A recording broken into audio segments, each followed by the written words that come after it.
श्री हरिदास जी शांतिपुर के समीप ही फुलिया नामक ग्राम में एकांत समझकर एक छोटी सी फूस की झोपड़ी बना करके श्री हरिदास जी रहते थे। निरंतर भगवान नाम ध्वनि कुटिया से निकलती रहती थी। संपूर्ण देश में विधर्मियों का शासन था, बड़ा कठोर शासन उनका। बंगाल में तो विधर्मियों की सत्ता ही थी। वो अपने धर्म पर अत्यधिक जोर देते थे कि हिंदू धर्म के अधिक से अधिक लोग इस धर्म को स्वीकार करें। कोई चू नहीं बोल सकता था उनके फरमान के आगे। ऐसा कठिन शासन, स्थान स्थान पर उनके धर्म का प्रचार हो रहा था।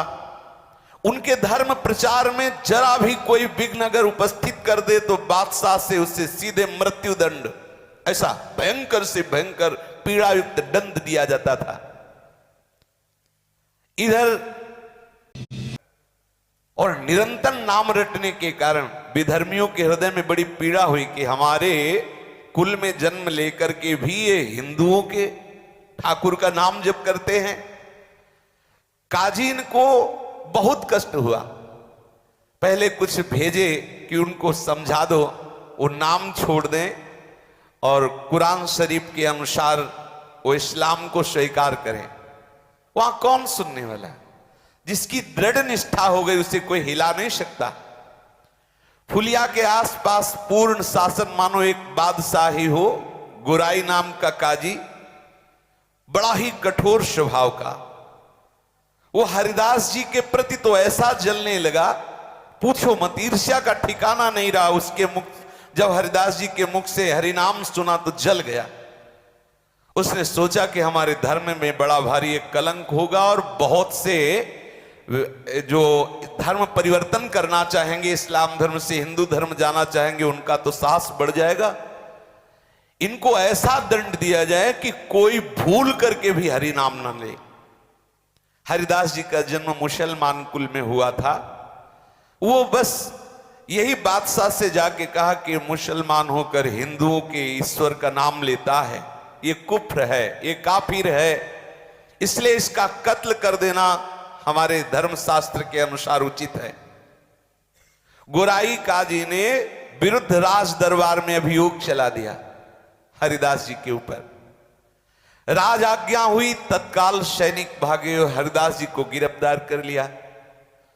मुलुकपति बादशाह के सामने हरिदास जी को पेश किया गया। देखा, दृष्टि में सिंहवत दृष्टि, मुख में नाम, चेहरे पर प्रसन्नता और तेज। एक बार कांप गया बादशाह देख करके हरिदास जी को। बड़ा तेज, बड़ी प्रसन्नता, निर्भयता नेत्रों में, और मुख में उन्हीं के सामने नाम चल रहा है, क्योंकि नाम आशिक नाम कैसे छोड़ सकते हैं। उसने कहा इनको बैठने के लिए आसन दिया जाए। जहां बंदी बना के ले गया था वहां हरिदास जी को आसन दिया गया। हरिदास जी ने नम्रतापूर्वक मुलकपति के सामने बैठ गए। उसने दया दर्शाते हुए कहा कि आपको देखकर लगता है कि आपको दंड न दिया जाए, पर आपका जन्म मुसलमान के कुल में हुआ। मुसलमान के घर में जन्म होना ये अल्लाह की बड़ी कृपा से होता है। बादशाह ने कहा, और तुम मुसलमान के यहां जन्म लेकर काफिरों का आचरण करते हो, जानते हो तुम्हें नरक मिलेगा, कभी मुक्ति नहीं मिलेगी, क्योंकि कुरान शरीफ के अनुसार चलने पर तुम्हें मुक्ति मिलेगी। हम चाहते हैं कि तुम कुरान शरीफ को स्वीकार करो, हम तुम्हें दंड नहीं देना चाहते, बंद करो हरि नाम लेना, तुम तौबा बोलो, अर्थात गलती स्वीकार करो, प्रायश्चित करो, कलमा पढ़कर मोहम्मद साहब की शरण में जाओ, भगवान तुम्हारे अपराधों को क्षमा कर देंगे और तुम्हें मोक्ष प्राप्त होगा। मुलकपति की ऐसी सरल बात सुनकर हरिदास जी ने हाथ जोड़ा और कहा, महाशय आपने जो कुछ कहा बिल्कुल आप अपने विश्वास के अनुसार ठीक कह रहे हैं, मेरा कोई विरोध नहीं आपसे, क्योंकि हर एक मनुष्य का विश्वास अलग अलग तरह का होता है। जिस तरह का दृढ़ विश्वास होता है उसी प्रकार उसको फल की प्राप्ति होती है। दूसरों के धमकाने से या किसी प्रलोभन से या भय से जो अपनी प्रीता को, अपने विश्वास को छोड़ देता है, कैसा विश्वासी रहा, उसे कभी परमात्मा तत्व की प्राप्ति नहीं होती। जो किसी भय से, किसी प्रलोभन से अपनी निष्ठा को छोड़ दे। आपने मुझे मृत्यु दंड का भय दिखाया, मोक्ष का प्रलोभन दिखाया, मैं नाम नहीं छोड़ सकता। यदि मैं नाम छोड़ दूं तुम्हारे कहने से, तब मेरी दुर्गति हो जाएगी। क्योंकि मैं भयवश या प्रलोभनवश नाम को छोड़ दूं तो मैं मान सकता हूं कि मेरी दुर्गति हो जाएगी। ऐसा करने से मैं नरक का भागी बनूंगा। पर मैं भगवान नाम निष्ठ हूं, इसलिए मेरा सर कलम कर दिया जाए तो हंसते हंसते कटवा लेंगे सर, लेकिन नाम नहीं छोड़ेंगे। इनकी ऐसी बात सुनकर के कुछ क्षण के लिए पूरी सभा मौन हो गई। भगवान नाम का प्रभाव, मुलकपति का हृदय पसीज उठा। इनकी वो सरल वाणी, इनका वो तेज, इतना आकर्षण, वो मौन हो गए। हमारी समझ में कुछ कुछ आती हैं, लेकिन ये जितनी बातें तुमने कही ये सब हिंदू फकीरों की है। तुम्हें उचित नहीं है, तुम मुसलमान के कुल में जन्मे हो, तुम्हें मुसलमान के धर्म में ही विश्वास रखना चाहिए। हरिदास जी ने कहा, महाशय बिल्कुल आप ठीक कह रहे हैं। देखो भक्त का हृदय कैसा होता है, मेरा कोई आप पर विरोध का भाव नहीं, किंतु विश्वास तो अपने अधीन की बात नहीं है। पता नहीं हमारे ऊपर कैसे कृपा हो गई कि मुझे भगवान नाम पर विश्वास हो गया है। ऐसा भगवान नाम पर विश्वास नहीं कि किसी के कहने से छूट जाए या किसी भय से छूट जाए। कोई हिंदू ही बना रहे, इस पर आपका कोई जोर, कोई हिंदू मुसलमान बन जाए तो आपका कोई जोर चलेगा। मान लो कोई हिंदू बना है तो आप क्या करोगे? अगर कोई हिंदू मुसलमान बनना चाहता है तो आप उससे सहयोग करेंगे, रोकेंगे नहीं। अगर कोई मुसलमान हिंदू बन जाए तो क्या फर्क पड़ता है? अगर हिंदू मुसलमान बन सकता है तो मुसलमान भी हिंदू बन सकता है। श्री हरिदास जी ने सभा में ऐसा तर्क रखा। कोई हिंदू जब अपना विश्वास छोड़कर मुसलमान होने के लिए आता है तो आपने कभी उसे दंड दिया? आपके भयवश से, आपके समझाने से कोई हिंदू धर्म का त्याग कर जब इस्लाम धर्म को स्वीकार करता है तो आप उसे क्या कभी दंड दिए कि तुझे अपने धर्म में रहना चाहिए? क्यों नहीं? उसे क्यों नहीं आपने शासन के द्वारा मजबूर किया कि वो अपने ही हिंदू धर्म में रहे? जब हिंदुओं को अपना धर्म छोड़कर इस्लाम धर्म में आने के लिए आप स्वतंत्र मानते हैं तो आपको यह भी स्वतंत्रता समझनी चाहिए कि कोई मुसलमान भी हिंदू धर्म को स्वीकार कर सकता है। फिर आप मुझे कलमा पढ़ने के लिए क्यों मजबूर करते हैं? इनकी ये बात सुनते ही न्यायाधीश चुप हो गया, कोई उत्तर नहीं। गोराई काजी ने देखा यहां तो मामला बिल्कुल उल्टा हो रहा, बादशाह चुप हो रहा, फिर क्या होगा? वो जोर से बोला कि ये सब बातें हमें नहीं सुननी, हमें इनकी ये दलीलें सुननी नहीं है, इन्हें दंड देना है। अगर इनके विरुद्ध कोई कार्रवाई नहीं हुई, ये काफिर है, तो आप समझ लो धर्म की बड़ी हानि हो जाएगी। अधर्म करने वालों को दंड देना हमारा कर्तव्य है। इसलिए बादशाह से कहा या तो एक कलमा पढ़ना स्वीकार करें या दंड भोगना, दोनों में एक ही पसंद कर लें, छूट देते हैं। बेचारा मुलकपति मजबूर था, इस्लाम धर्म के विरुद्ध कुछ कह नहीं सकता था, काजियों के विरुद्ध न्याय करने की उसमें हिम्मत नहीं थी। उसने गोराई काजी की बात का समर्थन करते हुए कहा कि या तो तुम कलमा पढ़ो और या दंड स्वीकार करो। हरिदास जी ने निर्भीक स्वर में कहा, महाशय मुझे जो कहना था मैंने एक बार कह दिया, भारी से भारी दंड भी हंसते हुए स्वीकार करूंगा, लेकिन हरि नाम नहीं छोड़ूंगा। कितनी बड़ी बात! यहां एकांत में बोल लेना अलग बात है, जब सामने दंड दाता विराजमान है, शासनकर्ता विराजमान है, और उस सभा में ऐसा बोलना बहुत बड़ी हिम्मत की बात है। कोई भी दंड मुझे अपने विश्वास और निष्ठा से विचलित नहीं कर सकता, ऐसा ठाकुर हरिदास जी ने कहा। आप दंड की बात कहते हो, मैं भरी सभा में कहता हूं कि तलवार से मेरे अंग के टुकड़े टुकड़े कर दिए जाएं तो भी मेरे मुख से हरिनाम निकलेगा और कुछ नहीं। जब तक शरीर में श्वास लेने की ताकत रहेगी तब तक हरिनाम बोलूंगा, चाहे मेरे शरीर के टुकड़े कर दो। इस सभा में हरिनाम को छोड़ नहीं सकता, वो आपको जो भावे वो सो करो। हरिदास जी के ऐसे निर्भीक उत्तर को सुनकर मुलकपति किंकर्तव्य विमूढ़ हो गया, वो कुछ सोच नहीं पा रहा था। हरिदास जी को क्या दंड दें? उसने गुराई काजी की तरफ देखा। मुलकपति के भाव को समझकर गुराई काजी ने कहा, हुजूर जरूर दंड देना चाहिए, इसे माफ मत करना। यदि इसे दंड नहीं दिया गया तो मनमानी बहुत लोग करने लगेंगे और इस्लाम धर्म के अस्तित्व का ही भाव संकट में पड़ जाएगा। बादशाह ने कहा, मुझे तो नहीं सूझता कि इन्हें क्या दंड दें, तुम ही निश्चय करो इन्हें क्या दंड दिया जाए। गुराई काजी ने जोर देते हुए कहा, हुजूर ये पहला मामला है, इसे ऐसा दंड देना चाहिए कि समस्त हिंदुओं के कान खड़े हो जाएं। कोई भी हिंदू हमारे इस्लाम धर्म के विरुद्ध आचरण न करे और जो इस्लाम धर्म अर्थात मुसलमान जन है वो भयभीत हो जाए कि कभी हिंदू धर्म को स्वीकार न करें। ऐसा कड़ा दंड दिया जाए, किसी की हिम्मत न पड़े। वैसे तो इसे प्राण दंड ही देना चाहिए, पर सीधे साधे प्राण दंड दे देना ये इसके पापों का प्रायश्चित नहीं होगा। गुराई काजी ने कहा, सोचो नाम जापक के लिए इसकी पीठ पर बेत और कोड़े बरसाते हुए 22 बाजारों में ले जाया जाए और इतना मारा जाए कि कोड़े और बेतों की मार पड़ते पड़ते मर जाए, ऐसा इसे दंड दिया जाए जिससे किसी की हिम्मत नहीं होगी इस्लाम धर्म के विरुद्ध बोलने की। बादशाह ने विवश होकर आज्ञा बेतों की वर्षा करते हुए 22 बाजारों में हरिदास जी को जान से मार दिया जाए। बांध लिया गया हरिदास जी को, पीठ पर वहीं सामने ही बेत और कोड़े बरसना शुरू हुए। सोचो, अब उनके सुकुमार शरीर पर जे भी कोड़ों की आघात जोर से जल्लाद लोग मारते कोड़ा तो वैसे ही खाल वो कोड़े में लगी हुई चली जाती। घाव हो, उन घावों पर बेत ऊपर से बरसते, कोड़े बरसते।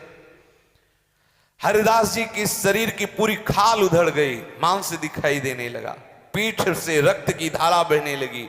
निर्दयी जल्लाद उन घावों पर बेत की वर्षा करते। हरिदास जी के मुख से वही हरिनाम, एक क्षण के लिए भी हरिनाम नहीं रुका। कोड़ों और बेतों की वर्षा हो रही है। बाजार में जो भी देखता आंख मूंद लेता, कोई चीख पड़ता, कोई रोने लगता, हाय हाय मच गई। लेकिन बादशाह के हुक्म के आगे किसी का क्या जोर। बहुत से भक्त तो चीख चीख के रोने लगे। वो केवल कृष्ण नाम कीर्तन करते हुए बेत और कोड़ों की मार सह रहे। हरिदास जी एक बार भी न तो जल्लादों की तरफ मुड़ के देखा, न जनता की तरफ, न एक क्षण के लिए भी नाम रुका। हर समय नाम चल रहा है। 22 बाजारों में घुमाया गया, शरीर रक्त से लथपथ है। हरिदास जी के प्राण नहीं निकल रहे। जल्लादों ने आश्चर्य प्रकट किया कि ऐसा कठोर आदमी तो आज तक हमने नहीं देखा। हम लोगों के 10-20 बेत कोड़े पड़ते ही कितने मूर्छित हो गए देखा है, लेकिन 22 बाजारों में कितने असंख्यों बेत और कोड़े पड़ गए। इसके होश जीव कितने बने हुए। ये मरेगा भी कि नहीं? अगर नहीं मरेगा तो बादशाह मुझे मार डालेगा। इसलिए जल्लाद कांप रहे कि मरेगा कैसे। हमें लगता है जो नाम उच्चारण कर रहा है इसी का प्रभाव है। भारी दुख में भी ना तो इसके मुंह पे कोई शिकन है, ना कोई वेदना है। अब हम लोग क्या करें? दयालु हृदय महात्मा हरिदास जी ने कहा, हरि बोल, हरि बोल, तू भी हरि बोल। बोले अब भी वो बोलता है हरि बोल, हरि बोल। ऐसे कह के फिर हरिदास जी आनंद मगन हो रहे, ये भी हरि बोल बोल रहे, इनका भी कल्याण हो जाएगा, इसलिए आनंद हो रहा है। ऐसे जल्लादों के मुख से हरि नाम निकला, इनका भी कल्याण हो जाएगा। हाथ जोड़कर अश्रु प्रवाह करते हुए हरिदास जी हरि से प्रार्थना करते हैं, काजी, बादशाह और पीटने वाले इन सब का मंगल हो। हे प्रभु, कभी इनको कोई कष्ट ना हो। आप देखो संत का हृदय क्या होता है, नाम जापक का हृदय क्या होता है। प्रभु ये सब भूले भटके हैं, इनके अपराधों को क्षमा करो, ऐसा वो प्रार्थना करते। इतने में ही हरिदास जी की अचेत अवस्था आ गई, मूर्छित हो गए, भूमि में पड़ गए। सेवकों ने देखा कि उनके प्राण संचलित नहीं हो रहे। उनको ऐसा भास हुआ मानो हरिदास जी के प्राण निकल गए। गुराई काजी को सूचना दी गई, मुलकपति को सूचना दी गई कि हरिदास जी के प्राण निकल गए। तो उन्होंने कहा ये काफिर है, इसको अगर जमीन में गाड़ दिया जाएगा तो स्वर्ग मिलेगा, इसलिए इसको काफिर को गंगा में फेंक दो, क्योंकि इस्लाम धर्म के अनुसार यदि जमीन में गाड़ा जाएगा तो इसे स्वर्ग मिलेगा। बोले इसको गंगा में फेंक दो। गोराई काजी ने कहा कब्र धर्म के अनुसार स्वर्ग की प्राप्ति होती है, इसने मुसलमानी धर्म छोड़ दिया है, इसलिए इसे गंगा में फेंक दो। जल्लादों ने बादशाह की आज्ञा से हरिदास जी के शरीर को गंगा में फेंक दिया। गंगा माता का सुखद स्पर्श होते ही, शीतल जल स्पर्श होते ही हरिदास जी को चेतना आ गई, जागृत हो गई चेतना। धीरे धीरे गंगा के प्रवाह से वो फुलिया के समीप घाट पर आके लग गए। अब दर्शनार्थियों की भीड़ एकत्रित हो गई, क्यों सबको पता था, वो तो 22 बाजारों में जब मारा तो सबको पता था, अरे सबने देखा हरिदास जी जीवित है। चारों ओर प्रसन्नता का समाचार फैल गया। लोग ठाकुर हरिदास जी के दर्शन के लिए बड़ी उत्सुकता से आने लगे। जो भी सुनता हो सब भागते हुए दूर दूर से लोग आने लगे। बादशाह और गोराई काजी के पास सूचना पहुंची कि हरिदास जी तो जिंदा है, गंगा में फेंक दिए गए थे और परीक्षण के साथ फेंके गए थे, ऐसे थोड़ी देखा गया था कि प्राण संचलित नहीं हो रहे। घबरा गया बादशाह कि कोई साधारण नहीं, 22 बाजारों में बराबर अनवरत असंख्यों बेत और कोड़े मारे गए, खाल शरीर में नहीं, फिर भी प्राण। हृदय से घबरा करके, आखिरकार कोई सत्ता है, हृदय से घबरा गया और बादशाह स्वयं काजी के सहित आया दर्शन करने हरिदास जी के। फुलिया में जहां हरिदास जी रुके हुए थे, बादशाह ने आया, आकर के नम्रता पूर्वक हाथ जोड़ा, सर झुकाया और कहा, आप मुझे क्षमा करें, मैं दंड देने के लिए मजबूर था, इसलिए दंड दिया, मैं आपके प्रभाव को नहीं जानता था, मेरे अपराध को क्षमा कर दो। और आज से मैं ये पास करता हूं कि आप खूब हरिनाम जप करो, कोई नहीं बोलेगा, आपके भजन में कहीं कोई भी विघ्न नहीं पहुंचाएगा। ये फरमान जारी कर दिया बादशाह ने। हरिदास जी नम्रता पूर्वक कहा कि महाशय, आपका तो कोई अपराध है ही नहीं, क्योंकि मनुष्य अपने कर्मों के अनुसार दुख सुख भोगता है। कोई हमारे ऐसे कर्म रहे होंगे जिनको भगवान ने पवित्र करने के लिए तुम्हें प्रेरणा की। देखो संतों का हृदय कैसा होता है। हरिदास जी की ऐसी सरल निष्कपट बात सुनकर बादशाह आनंद मगन हो गया। वो हरिदास जी के चरणों में गिरा, बादशाह चरणों में गिरा, फिर वो प्रणाम करके चला गया। अब तो बड़े बड़े वैष्णव सब भाग भाग करके श्री हरिदास जी के समीप आए और दुख प्रकाशित करने लगे। कोई उनके घावों को देखकर फूट फूट कर रोने लगता। हरिदास जी ने उन वैष्णव जनों को समझाते हुए कहा, हे वैष्णव जन, आप सभी लोग भगवत प्रेमी हो, शास्त्र के मर्म को भली भांति जानते हो। बिना पूर्व कर्मों के दुख सुख की प्राप्ति नहीं होती। मैंने इसी जन्म में एक अपराध किया कि मैंने हरि नाम की निंदा सुनी। ये मुझे जो दंड मिला अच्छा मिला, क्योंकि इन कानों से मैंने हरि नाम की निंदा सुनी। यही बोल रहे थे काजी वगैरह, मैंने हरिनाम की निंदा सुनी, भगवान ने अच्छा किया, हरिनाम निंदा सुनने वाले शरीर को पिटवा दिया, अच्छा किया। मतलब संत का हृदय क्या होता है ये कोई समझ नहीं सकता। आप वैष्णव जन सब प्रसन्न रहो, मेरे शरीर को बिल्कुल कष्ट नहीं, आपको दिखाई देते हैं घाव, लेकिन सच्ची बताओ मुझे बहुत आनंद हो रहा है। हरिदास जी ने कहा, जिस क्षण प्रभु का विस्मरण हो जाता है उस समय दुख होता है। यहां तो प्रतिपल प्रभु का स्मरण हो रहा, तो दुख कैसा। ये आपको दिखाई दे रहा है, शरीर में बड़े बड़े घाव दिखाई दे रहे हैं, लेकिन हृदय में मेरे बिल्कुल कष्ट नहीं है। इनके ऐसे उत्तर से सभी वैष्णवजन बड़े संतुष्ट हुए। हरिनाम कीर्तन करते हुए सब वैष्णवजन अपनी अपनी कुटिया को गए। श्री हरिदास जी भगवती भागीरथी के तट पर फुलिया ग्राम के समीप रहने लगे।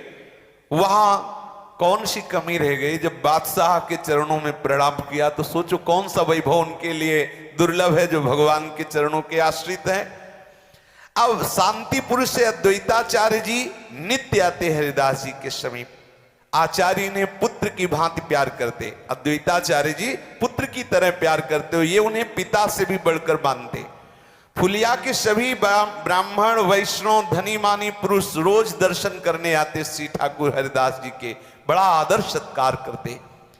अब आप विचार कीजिए किस कुल में जन्मे, नाम का महत्व देखो।